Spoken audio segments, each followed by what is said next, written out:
As jy jou Bybel by jou het, blaai vir my asseblief na Lukas 24 toe. Ons gaan na vanaf vers 13 lees. En dit gaan oor die Emmausgangers. Ons almal ken dit. Ek het dit so rukkie terug het ek dit by die diensentrum gedoen. Hierdie gedeelte, maar dit is net so ongelooflik baie inligting en goeie inligting dat ons dit nie net daar kan los nie. So ek wil dit regtig vandag met julle ook deel. En hierdie Emmausgangers is, ek dink is seker een van die bekendste gedeeltes wat ek gelees het en nooit regtig presies verstaan het wat daar staan nie. Want dit is dood eenvoudig gewees, hulle het geloop ergens heen en hulle het Jesus langs die pad gekry en dan het Jesus verdwyn en dan, en ek het nooit die dieper betekenis geleer van dit nie, totdat ek regtig in diepte gaan ek wil amper sê navorsing doen rondom dit en ek wil regtig vanoggend dit vir julle gee. Want sien hierso, ek het vanoggend gehou, terwyl ek staan altyd op sondagoggende staan ek vroeg op. 4 uur is ek op, en dan sit ek in my studeerkamer, en dan luister ek 'n bietjie musiek, en dan berei ek my preek, nie voor nie, ek het dit klaar voorberei, en dan mail ek dit na my tablet toe, en dan edit ek dit, dat alles op die regte plekke is, en dan gaan ek deur my preek 'n hele paar keer, en dan maak ek dan te kontrent so 4 koppies koffie later, en dan is ek reg. En dis ongelooflik hoe God altyd op daai stukke altyd vir my so half iets stuur, want ek sal of 'n notification op my foon kry of iets, en hoe dit baie keer half inspeel op waar ons is nou. En die ding wat ek vanoggend gekry het, en dit is so goed, ek kan dit nie los nie, en dis wat ons mis, en ek het dit self gemis is, die vraag wat baie, ek wil amper sê nie Christene of ongelowiges of mense wat nie glo nie in Jesus het, wat hulle vir jou sê, maar waar vind jy God binne in die Bybel? Waar vind jy Jesus? Want daar staan 'n klomp goeders van hom daarin, maar hy is nie daarin nie. En toe kom ek net en die ou sê dan, hy het een ding agtergekom, of 'n vrou, sy sê sy het een ding agtergekom, en dis die volgende is, jy kry nie die skrywer van die boek in die boek nie. Jy kry nie die skrywer van die boek in die boek nie. Met ander woorde, as J.K. Rowling Harry Potter skryf, nêrens lees jy van haar in Hogwarts nie. Maar sy het die boek geskryf. En die nadeel van haar en Harry Potter boeke is, jy kan nie vra oor die boek nie, want sy is nie daar nie. Maar as jy die Bybel het, is die skrywer by jou terwyl jy besig is om die boek te lees. So vir die eerste keer, en dit is daai lightbulb oomblikke, waar het jy al agtergekom, en ek weet nie of jy dit al beleef het, as jy dit nog nie beleef het, doen dit bietjie, waar as jy 'n stuk lees, en jy verstaan dit nie, om net 'n slag stil te gaan staan, en net te sê, God, ek verstaan nie wat hier aangaan nie. Help my asseblief. En vra vir die skrywer wat staan daarso. En dan gaan jy sien hoeveel helderheid kry 'n mens met sulke geleenthede. En dis nie noodwendig onmiddellik nie, want ons wil mos altyd, ons lewe mos in 'n McDonald's wêreld. Ons wil alles onmiddellik hê en so vinnig as moontlik. En die probleem kom in is, as jy goeders baie vinnig kry, het dit baie min voedingswaarde. So die punt rondom dit is, dit kom dalk met tyd, by vriende of familie, of waar al jy is, as jy rondom dit is, waar jy ewe skielik hierdie tipe goeders beginne kry, en waar jy dan beginne agterkom, okay, nou begin ek dit verstaan. So ek wil dit nou maar net genoem het, want partykeer sukkel ons om te verstaan wat daar staan. Lukas 24, ons gaan net lees van vers 13 tot by vers 18, en dan gaan ons later 'n stukkie bylees, om moenie jou Bybel toemaak as ons klaar is nie, en jy gaan, as jy in jou Bybel skryf, asseblief doen, maak 'n paar aantekeninge saam met hierdie. Vers 13. Op dieselfde dag, nou dis die dag wat Jesus uit die dood uit opgestaan het, op die Sondag, op vandag, op daai selfde dag, so dis hierdie op dieselfde dag, dis hierdie Sondag, opstandingssondag, was 2 van hulle, die hulle wat hiervan gepraat word, is 2 van Jesus se disippels, op pad na 'n dorp met die naam Emmaus, 12 kilometer van Jerusalem af. Hulle was in gesprek met mekaar oor al hierdie dinge wat gebeur het. Terwyl hulle so gesels en gedagtes wissel, het Jesus self nader gekom en met hulle saamgeloop. maar hulle oë is verhinder om hom te herken. Vers 17, hy vra hulle toe, wat is dit wat julle so ernstig met mekaar loop en bespreek? Met somber gesigte gaan hulle staan. En een van hulle, met die naam Kleopas, antwoord hom, is u dan die enigste vreemdeling in Jerusalem, dat u nie weet van die dinge wat die afgelope dae daar gebeur het nie?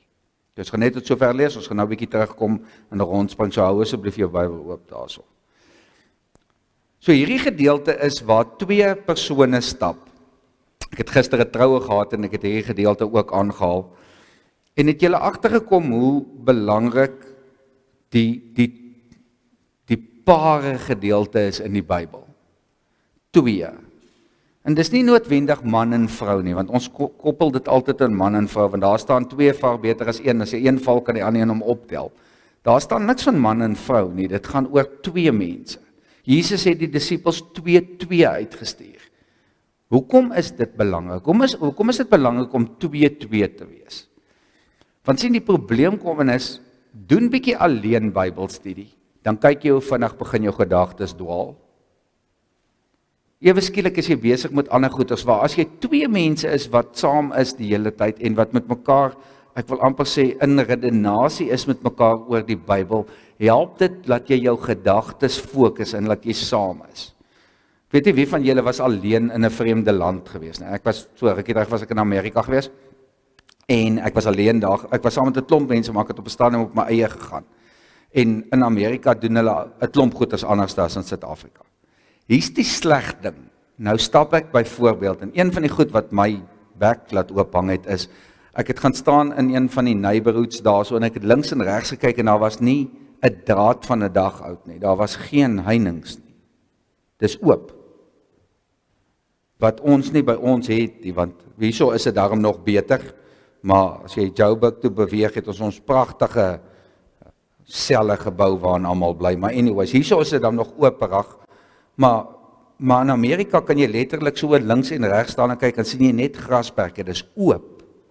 En ek staan daar so en my mond hang oop en ek draai na die persoon toe wat langs my veronderstel is om te wees, om hierdie te deel, want dis iets wat ek nie het nie en daar's niemand nie.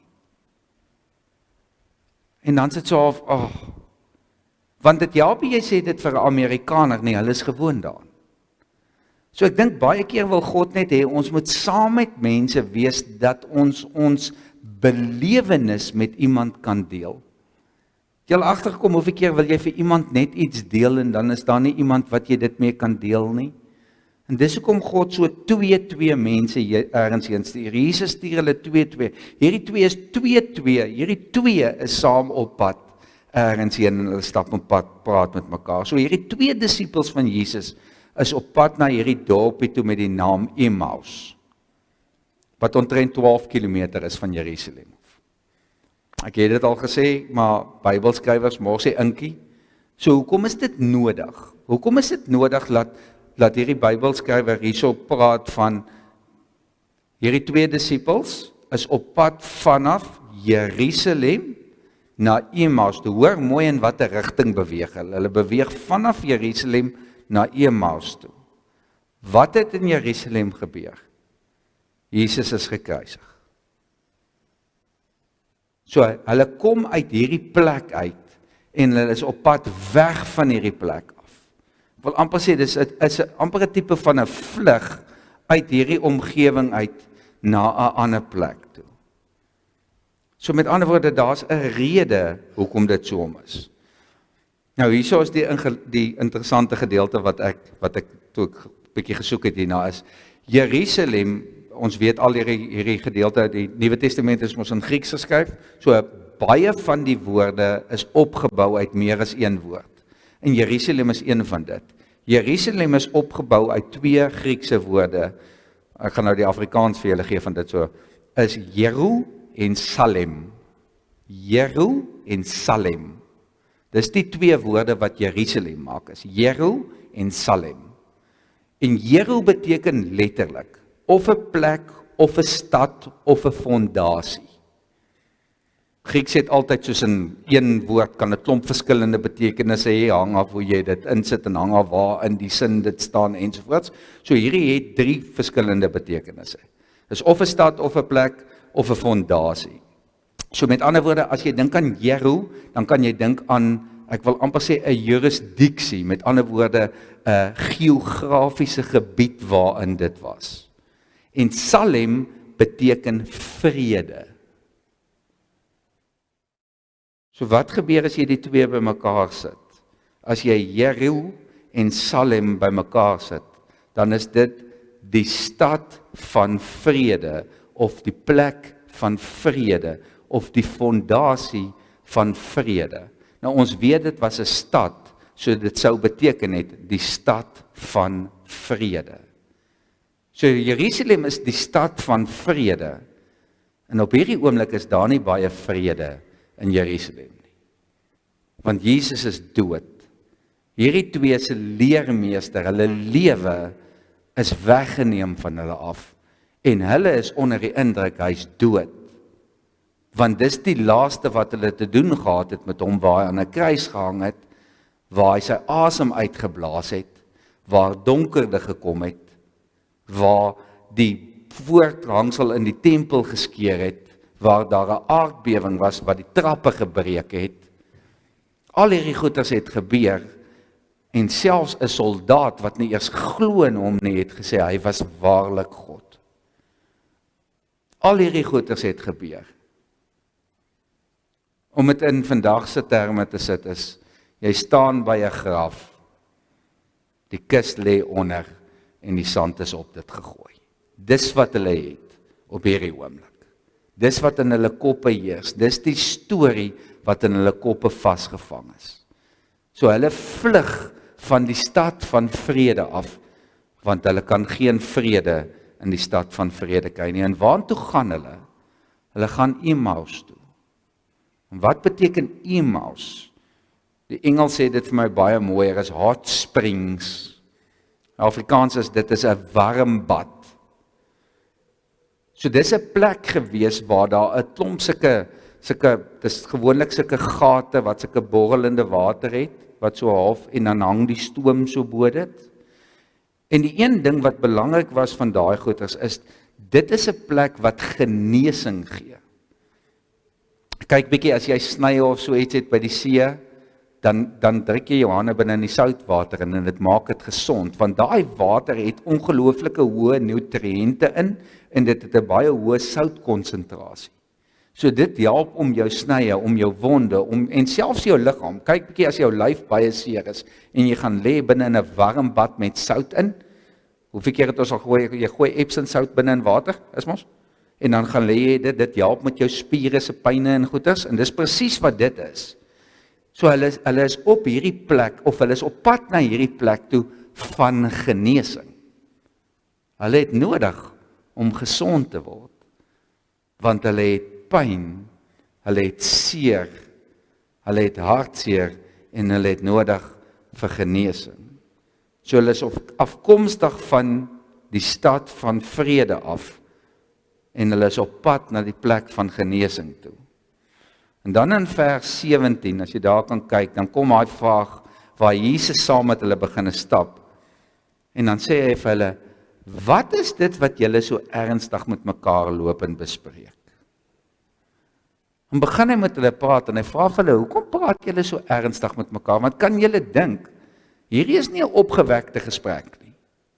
En jy kan sien dat hulle regtig in diep gesprek is met mekaar, en Jesus vra vir hulle, hoekom lyk julle so sad? En dan hoor nou hierdie gedeelte, en dit verduidelik dit vir my so mooi, met somber gesigte, en jy kan dit mos op iemand se gesig sien, daai pyn, het hulle gaan staan. Hulle het tot stilstand gekom. Wat doen pyn? Wat doen seer? Wat doen dood? Dit forceer ons tot stilstand. Dink gou by jouself. Ek het die afgelope tyd regtig baie dood in my lewe. Dis die een ding wat dit doen aan jou. Dit het my, dit nou so rukkie terug gepel van my.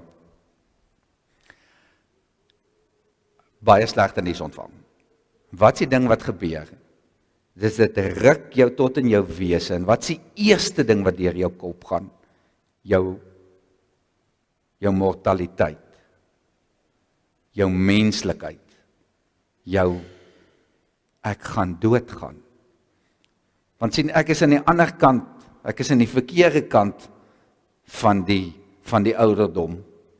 So dis nou korter na dood toe as wat dit is na leef toe. En dink gou by jouself daar waar jy sit, wat ook al jou ouderdom is. Ek weet as ons jonk is en ons is op skool en selfs op varsity glo jy gaan nooit doodgaan nie. En jy leef asof jy nooit gaan doodgaan nie. Kyk, want dit is mos 120 km/h wind in die hare, waar gaat ons? En dan begin jy ouer raak en ewe skielik spring ons nie meer van die trappies af nie, ons loop by die trappies af. En ewe skielik begin die realiteit jou slaan dat ek gaan doodgaan. En ons wil nie daaroor praat nie. Want dis nie 'n lekker onderwerp nie. Maar dis die realiteit. En dan sê dominees goeie soos almal van julle wat hier sit gaan oor 100 jaar van nou af nie hier wees nie. En dan is dit nie 'n lekker ding om te hoor nie. Want nie een van julle wat hier sit gaan oor 100 jaar hier wees nie. Want jy gaan doodgaan. Hoop jy besef dit. Tensy Jesus voor die tyd kom. Maar ons gaan almal doodgaan. Daar's twee goed waarvan ons 100% seker is dat niks seker is nie en dat almal gaan doodgaan. Dit sit nie lekker nie, né? En hierdie ouens is daarmee gekonfronteer op daai spesifieke oomblik en hierdie somber gesigte stop hulle. Daai vraag van Jesus stop hulle in hulle spore en hulle staan daarso en dis soos 'n waar was jy gewees? Het jy nie gesien wat aangegaan het die afgelope tyd in Jerusalem nie? Is jy die enigste vreemdeling hierso? En ek dink dit was nie 'n ding gewees van soos 'n tipe van 'n vraag nie. Dit was meer soos 'n tipe van 'n aantuiging gewees van regtig? Hoe kan jy nie weet dat Jesus dood is nie? Kom ons mis nie hierdie nie, want sien dit is hierdie stilstaan is hierdie skouers laat val en hierdie gesigte wat so sak en hierdie pyn wat deurbreek deur daai gesigte. Hierdie is nie mense wat vrede het nie, hierdie mense is mense wat pyn het. En Jesus sien dit. En ek wil amper sê Jesus byt die situasie uit op 'n mooi manier. Hulle is afkomstig van die stad van vrede en hulle is op pad na die plek van genesing toe. So wat? Hoekom maak dit 'n verskil? Hierdie is die gedeelte van die storie wat deur Jesus, en ek wil hierdie lees, laat ek dit nie mis nie. Hierdie gedeelte van die storie wys dat Jesus jou sal ontmoet in jou hartseer. Asseblief luister, hierdie is so belangrik. Hierdie gedeelte van die storie wys dat Jesus jou sal ontmoet in jou hartseer, terwyl jy in die proses is van genesing, sodat jy kan terugkeer na jou plek van vrede. Hierdie gedeelte van die storie wys dat Jesus jou sal ontmoet in jou hartseer. Jesus gaan jou in jou hartseer kry. Daar waar jy down and out is. Daar waar jy voel die son gaan nie opkom nie. Jesus gaan jou daar ontmoet. Terwyl jy in die proses is van genesing. Met ander woorde, jy is nog besig om gesond te word. Hy gaan jou nie los om op jou eie gesond te raak nie. Hy gaan jou help om daar te kom. Sodat jy kan terugkeer na 'n plek van vrede toe. Sodat jy op 'n plek kan kom waar jy kan vrede maak daarmee. Ons het hierdie aaklige gesegde wat sê time heals all wounds.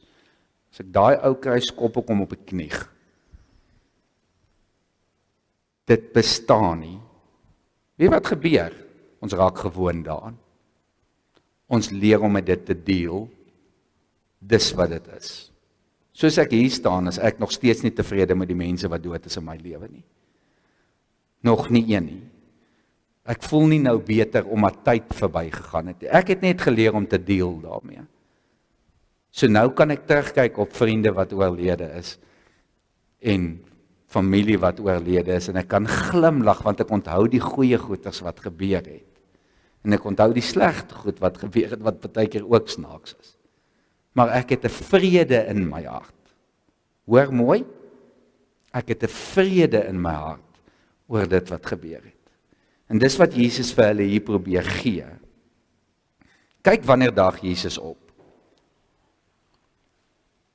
Hulle is nog nie genees nie, hulle is nog op pad na genesing toe. Jesus gaan kry hulle nie waar hulle reg is nie. Hulle gesigte is somber, is hartseer, hulle is gewoonlik en het julle agterkom mense se koppe hang. Dis duidelik dat hulle hartseer is. Maar hier is die belangrike gedeelte. Hulle gee nie in hulle hartseer dat die hartseer hulle onder toe trek nie. Wat's die beste manier om deur 'n storm te kom? Gaan deur die storm. Klink nou redelik eenvoudig, maar dit is so. Dit help nie jy loop tot in die storm en nou staan en huil jy in die storm omdat daar 'n storm is nie.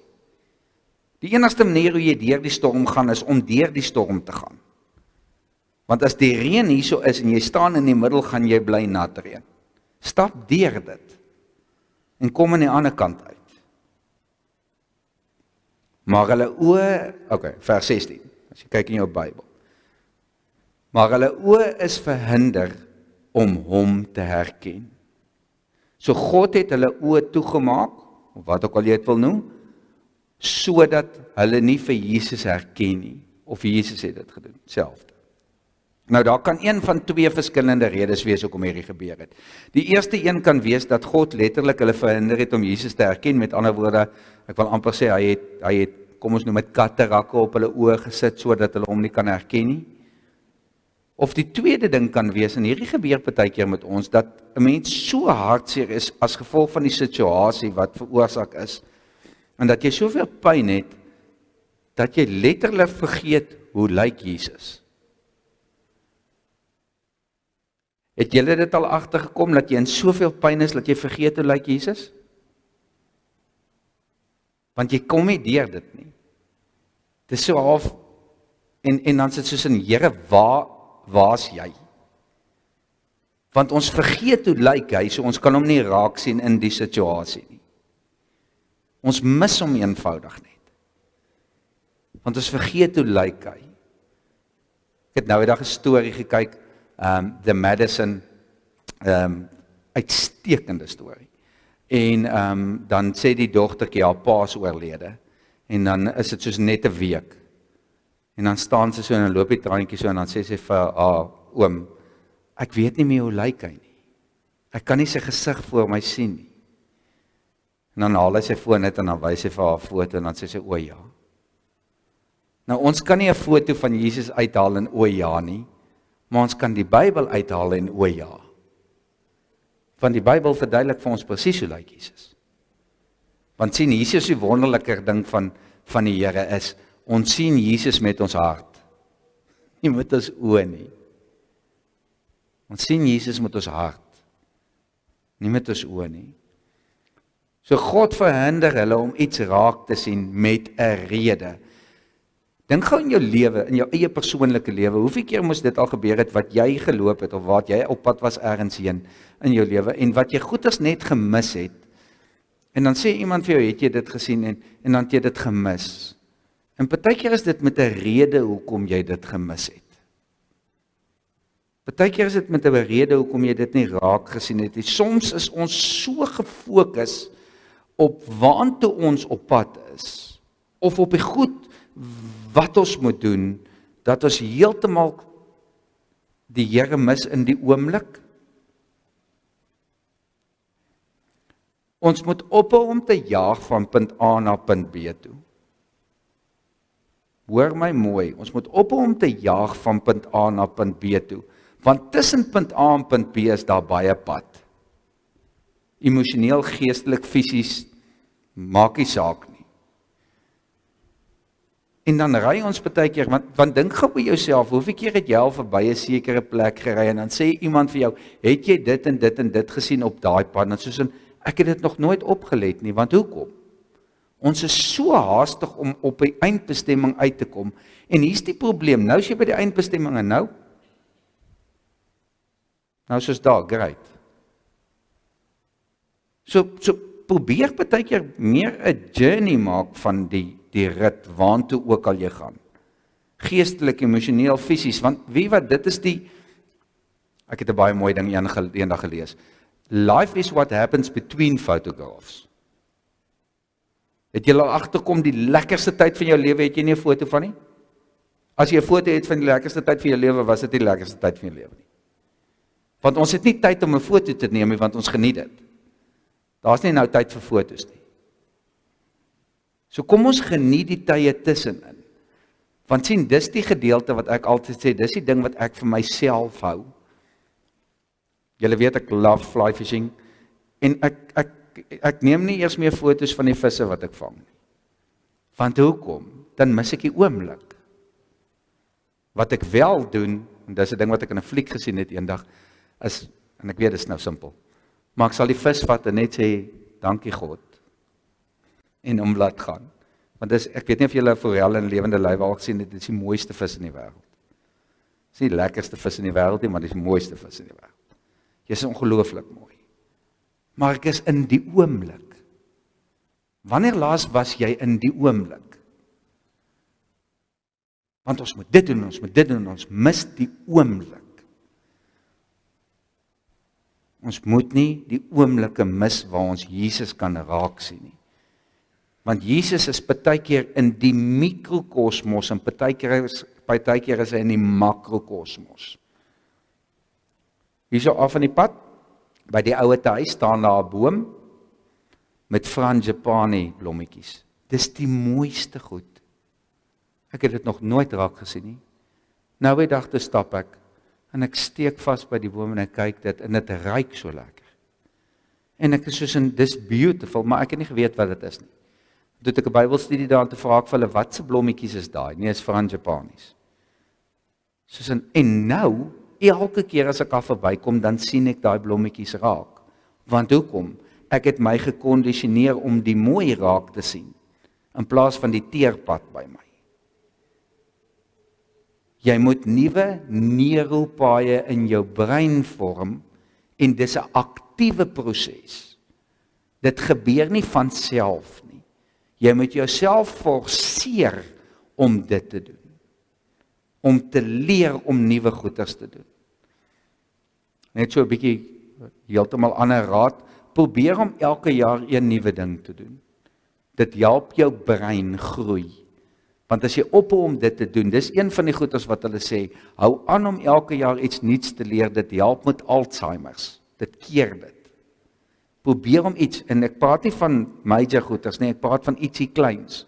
Leer om 'n Rubik's Cube te solve, leer om te tik, leer om skateboard te ry, wat ook al, net nie bo 60 nie, maar leer om iets te doen, wat niet is. Jy sê om, ja, en ek sal hom lekker lag as ek vir oom op 'n skateboard sien ook. So leer net elke nou en dan om iets niets te doen, simpel, klein goedjies.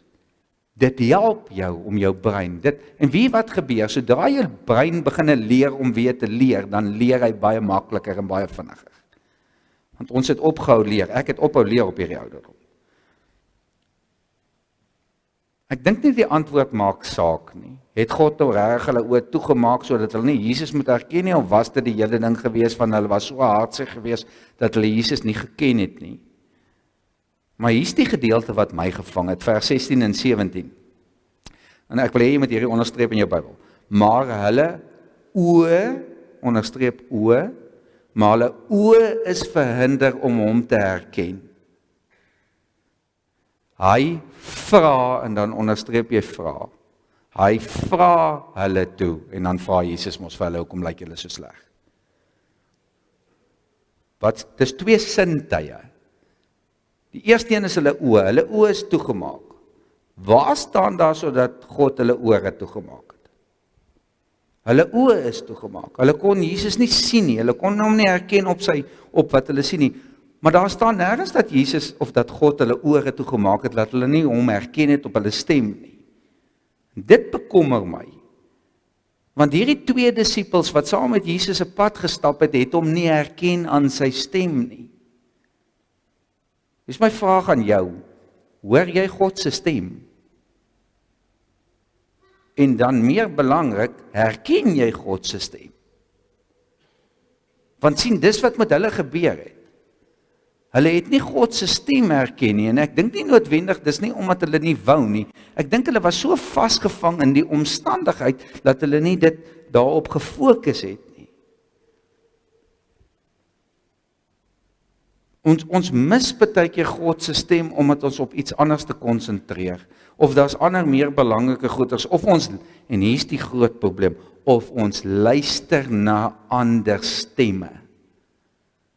Ons luister na die nuus, en ons luister na die media, en ons luister na, en onthou nou een ding mooi, die media sal nooit, dat die waarheid tussen hulle in 'n goeie storie kom nie. Hoor mooi. Want wat is die een ding van what sells? Fantasie. Rage, al hierdie negatiewe goeders, dis wat koerante verkoop.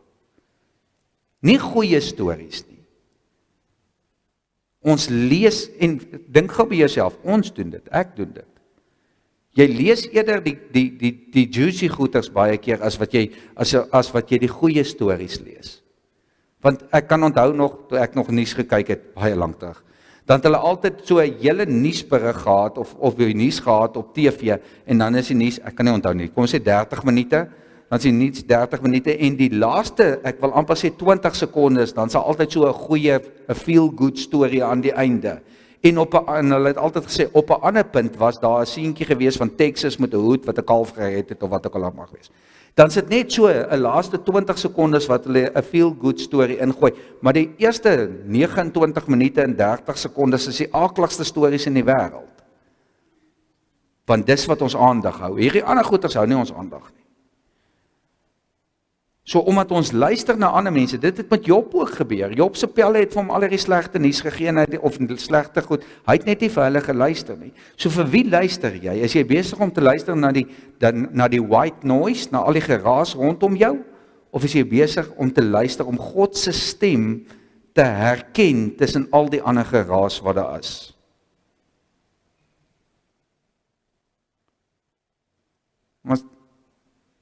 Maar hoor jy dit? En nou wil ek vir jou iets, ek sê ons altyd, en hier is die kieker. Ek en jy is daai 2 disippels. Ek en jy is daai 2 disippels.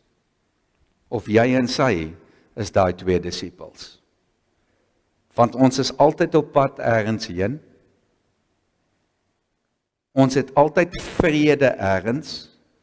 En ons het altyd genesing nodig ergens, en ons is altyd op pad ergens heen. En in hierdie hele gedeelte, probeer Jesus net saam met ons stap. En wat doen ons? Hier is nie nou plek vir jou nie. Want sien, ons is nie nou besig om oor stories te praat, wat jy kan luister na nie. Ekskuus, ek bedoel dit met respek.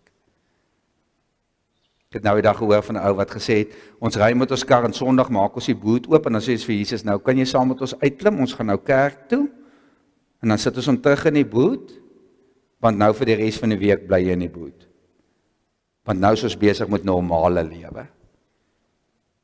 Julle verstaan my mooi, ek bedoel dit nie disrespekvol nie, maar dis wat ons doen. Ekskuus. Ons het ons Christelike lewe, en dan het ons normale lewe. Jesus is nie deel van 'n sekere gedeelte van ons lewe nie, hy is deel van ons hele lewe. Hy is deel van ons hele lewe, hy stap saam met ons die pad elke liewe dag. Hy is by ons elke liewe dag. En sien, dis wat gebeur, net omdat mense saam met jou 'n pad gestap het jou hele lewe, en hierdie gaan julle kan meer assosieer mee.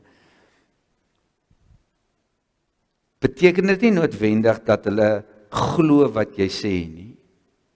Want baie keer is jy verbaas dat nou doen jy wat jy gesê het jy gaan doen, en nou word jy veroordeel deur jou vriende omdat jy dit doen. Omdat jy die regte ding doen, word jy veroordeel.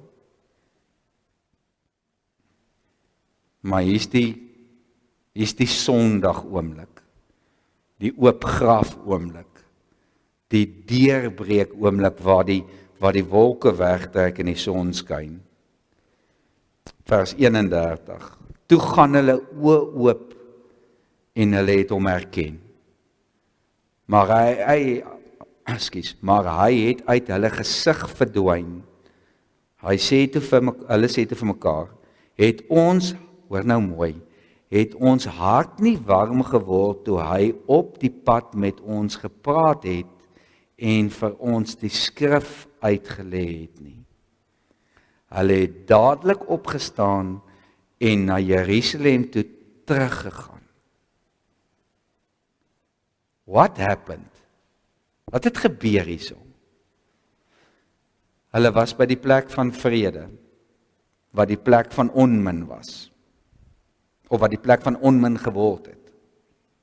Hulle gaan na die plek van genesing toe, en hulle ontmoet vir Jesus daar. Nee, hulle het Jesus op die pad ontmoet, hulle het hom net nie herken nie. Maar toe hulle op die plek is waar hulle kan genesing kry, toe gaan hulle oë oop. So hier is die belangrike gedeelte is, ergens langs die pad, of ergens waar jy tot stilstand kom, gaan jy vir Jesus op 'n stadium herken. Maar jy moet hom by jou hê, om hom te herken. Jy moet hom saam met jou nooi, om hom te herken. Hy moet jou aan die hand vat. Ek sien altyd hierdie reus van 'n man, met hierdie kleintjie wat so in die hande stap, en hulle twee stap so saam. Dis so ek my en Jesus sien.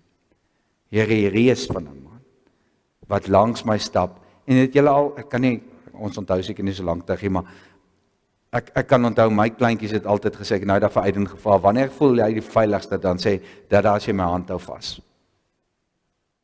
En dan voel ek ook die veiligste, want ek kan hom vashou, en niks kan met hom gebeur, en niemand kan hom steel nie, want ek hou vas hom. En Jesus stap met ons aan die hand, en hou hierdie prentjie in gedagte, waar Jesus met hierdie man, met my en met jou, en met ons kinders stap aan die hand. En dan raak jou hart warm. En as ons dit snap, as die penny drop, dan kan ons nie anders as om jubelend op te spring en net vir iemand te gaan vertel van Jesus nie. Want Jesus het in my lewe ingespreek en ewe skielik is my lewe nie meer dieselfde nie. Dan hardloop ons terug waantoe, dwars deur die pyn, na die plek van vrede toe. Dan kom ons by daai plek waar Jesus vir ons met oop arms staan en wag en vir ons sê, hierso, ek is vrede. Dis een van die goed wat ek vir jou, ek is die enigste plek wat jy volkome vrede sal ervaar. Op geen ander plek sal jy volkome vrede ervaar nie, net by my. En dan sien ek hierdie beerhag, wat Jesus jou so toevou, en waar niks uitsteek nie, en waar jy jou vashou. Want sien, as Jesus jou so vashou, dan kan hulle jou maar gooi met klippe, en met spiese, en met pyl en boog, want hy gaan die houe vat, want hy het die houe gevat, en hy het as die oorwinnaar weggestap. Hy sê jou beskerm. En dan wat doen ons? Ons gaan ons verkondig. Die Here het opgestaan, hy het waarlik opgestaan. En ons vertel dit vir almal wat ons kry. En die wat nie wil luister nie, ons bid vir hulle. Want niemand is bestand teen gebed nie. Ons bid vir hulle. Here, baie dankie vir u liefde en vir u genade. Dankie dat ons kan weet, u het werklik opgestaan. U is die vrede wat ons so smag na. Maar u is ook ons travel companion. U is ook die een wat saam met ons op die pad gaan. Wat ook ons beskerm en saam met ons gaan, sodat ons genesing kan kry. Maar Here, weet u wat gebeur? Ons val. Ons breek 'n been langs die pad. Ons verloor 'n knie. Ons breek 'n heup. En dan is u daai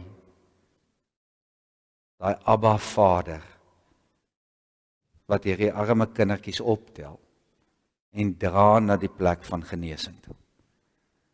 Sodat ons gesond kan raak. Want dis wat ouers doen. Ouers beskerm hulle kinders met hul eie lewe. En u het dit vir ons gewys. Hierdie hele naweek lank het u dit vir ons gewys. Elke ouer sal sy lewe vir sy kind aflê. En dis baie maklik om dit te sê, want ons hoef net u voorbeeld te volg. So Here, dankie vir daai voorbeeld. Dankie dat ons iemand het na wie ons kan opkyk en kan sê, daai is my pappa. En ek is trots om hom pappa te noem. Dankie vir u liefde. Dankie vir u genade. Amen.